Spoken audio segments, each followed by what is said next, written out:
हाय सगळ्याला शुभ संध्याकाळ. तर 5 वाजून 10 मिनिटं झालेली ती बघा.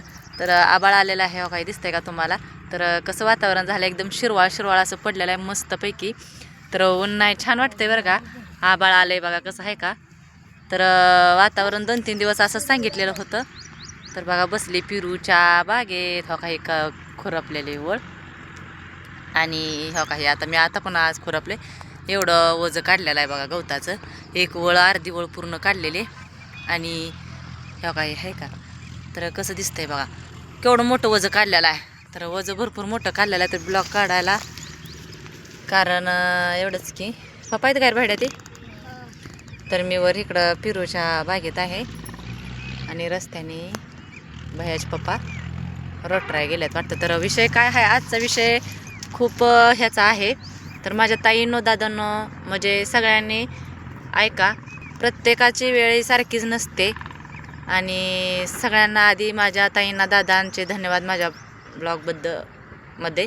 आणि कुठंही स्किप न करता आजचा ब्लॉग तुम्ही ऐका, बघा. आणि चॅनलला आपल्या सबस्क्राईब केलं नसेल तर सबस्क्राईब करा.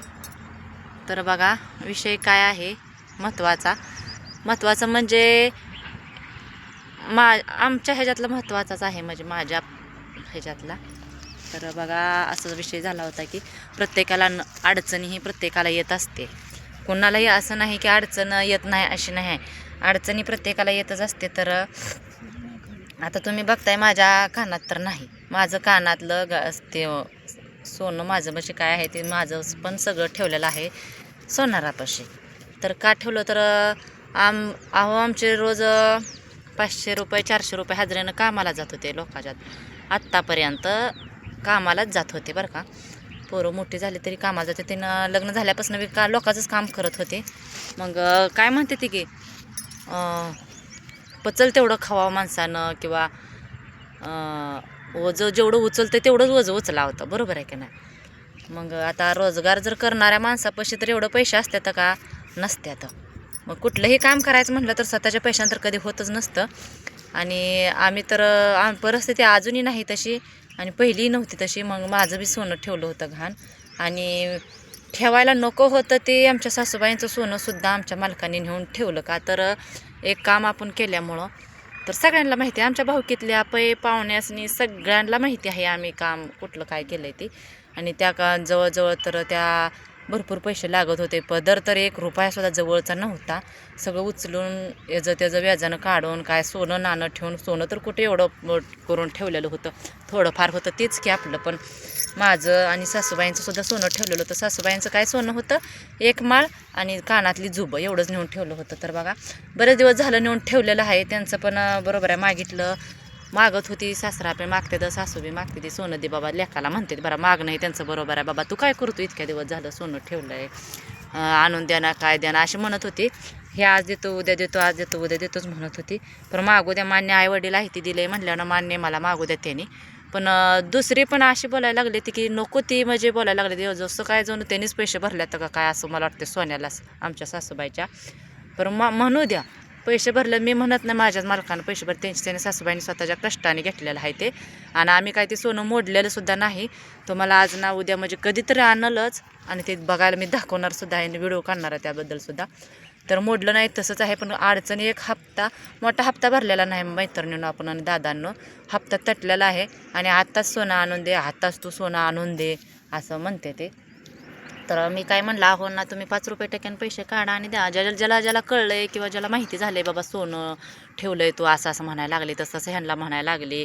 मग त्या काही लोकांनी दिलं बाबा धरी पैसे आणि आणून दे, त्यांचं सोनं आणून दे. ज्याला माहिती त्याला बरं, जो कोणापाशी काय बोललं आहे त्या माणसाने सुद्धा पैसे दिलं. बाबा तुझ्याबद्दल असं म्हणायला लागले, तसं म्हणायला लागले, तरी पैसे धर आणि आणून दे त्यांचं सोनं. नको शब्द नको आहे तुझ्यावर उद्या परत, असं म्हणून एक दोघांनी पैसे दिलं थोडंफार. आणि मग बाकीचं पैसे जे काय काय पडल्यात ते ह्यांना म्हटलं 5 रुपये टक्क्यानं पैसे काढून आणून द्या त्यांचं सोनं. म्हटलं आज ना उद्या तर द्यायचंच आहे म्हटलं. पण जास्त काय नको आहे बोलून घ्यायला आपल्याला. उद्या आपल्यावर शब्द नको आहे बाबा, तू सोनं ठेवलं, तुझ्या कामासाठी तू ठेवलं होतं आणि असं झालं तसं झालं, तर असलं शब्द काय नको आहेत आपल्याला. कारण का कोणाचं बोलून घ्यायचं नाही बघा. एक तर आपण स्वतःच्या कष्टानं आणि स्वतःच्या मनगटाच्या ताकदीच्या जोरावर उभं राहिलेलं आहे. त्यामुळं कुणाचं आतापर्यंत कोणाचं बोलून घेतलं नाही, इथून पुढं तर का कोणाचं बोलून घ्यायचं. म्हणून ते आपलं सोन्यापायी कोणी कुणाला आपल्याला बोलू नये असं मला वाटतं. म्हणून मी म्हणलं तुम्ही 5 रुपये टक्क्यानं पैसे काढा, तुम्हाला मिळत नाही तर दिले तर दोघा तिघांनी. तर ज्याला माहिती आहे त्याने सोन्यासाठी असं असं चालू आहे, तसं तसं चालू आहे, कोण कोणापाशी काय काय म्हणलं, कोणापाशी काय काय नाही म्हणलं, ते ऐकून दिलेत पैसे. तर कमी पडलेलं ह्यांना 5 रुपये टक्क्यानं काढून पैसे आणून द्या म्हणलं, सोनं सोडून आणून द्या म्हणलं ह्यांना, सासूचं आमच्या. तर बघा आपण सासूचं काय सोनं तर सोडून आणून देणारच आहे. तर मोडलं नाही का, त्यांना वाटायला लागलं काय मोडलंय सोनं, पण नाही मैत्रिणीनो, सोनं मोडून काय करायचं. जरी मोडलं असलं तर माझ्या मालकानं नवीन सोनं घेऊन देईल माझा मालक, पण एवढं पण ह्याच्यात नाही, कशात कमी ह्याच्यात नाही. आणि असं समजू बी नका, काहीतरी अडचणी आहेत माणसाला, अडचणी प्रत्येकाला येतच असताना अडचणी अशीच राहत नसती, पण वेळ ही बदलतच राहते. तर सासूचं सोनं तर नक्कीच आणून देणार आहे आणि दिल्यासुद्धा मी ब्लॉग काढणार आहे. पण जे पण कोण काही बोलले ते लोक ते नक्कीच ध्यानात राहणार आणि ते काय म्हणणार, बोललेले शब्द तर ध्यानात राहतात आणि दिवस तर प्रत्येकाचे बदलत राहतील. तर असू द्या, बोलणाऱ्याने बोलू द्या. कसं असते, चान्स एवढ्यातच असतात, परत चान्स नसतात बोलायला. तर आम्ही कोणाच्या पंचायती करत नाही बघा, आम्ही कोणाची पंचायती करणार बी नाही आणि करायची बी नाही आम्हाला. आम्ही आमच्या कामात आमच्याच ह्याच्यातनं आमचं डोकं होरत नाही टेन्शनमधनं, आणि कोणाच वाचत बसायचा. आपण ठेवलं आहे आपण आणून द्यायचं, एवढं तर काम करायचं. कारण कुणाचं वर खाली बघायचं नाही, कारण का आपल्याला ती सवयच नाही. तू असा तू तसंच केलं मला असं तसं नाही म्हणायचंच नाही आपल्याला, म्हणायचं बी नाही म्हणणार बी नाही. आपण ठेवलं होतं आपल्या कामासाठी, द्यायचं आणून आपल्याकडे. त्यांनी तर किती दिवस बसायचं सासून सासऱ्यानं, तर ती सोनं आणून द्या. त्यांचं बरोबर आहे, बरेच दिवस झालं सोनं ठेवलं होतं, पण असं ते लेखानंच ठेवलं आहे, काय कोणी गावाने ठेवलं नव्हतं, लेखानं स्वतःचं ठेवलं. तर आजकाल सोनं कोणाला पण वेळ पडल्यावर नशिला देतं आहे. आणि मी म्हणणार तर सोनं ठेवतो, कारण का गरज पडल्यावर सोनं ठेवतो, मी म्हणणारा ठेवत असतो.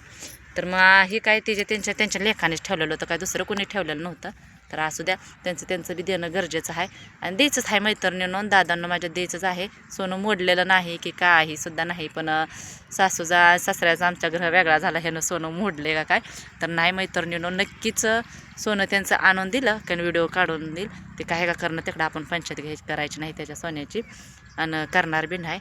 आणि आपल्याला नको आहे बी, दिलं एवढ्यातच नटायचं, आपल्या येळाला दिलं ह्यातच मेहरवांकी. तर एवढाच विषय होता की त्यांना वाटलं सोनं मोडलं का, पण नाही, सोनं मोडलेलं नाही. सोनं आहे, तुमचं आनंद देणार आहे, काळजी करू नका असं मी पण सांगितलं होतं, ह्यांनी पण सांगितलं होतं. पण तरी पण नाहीच.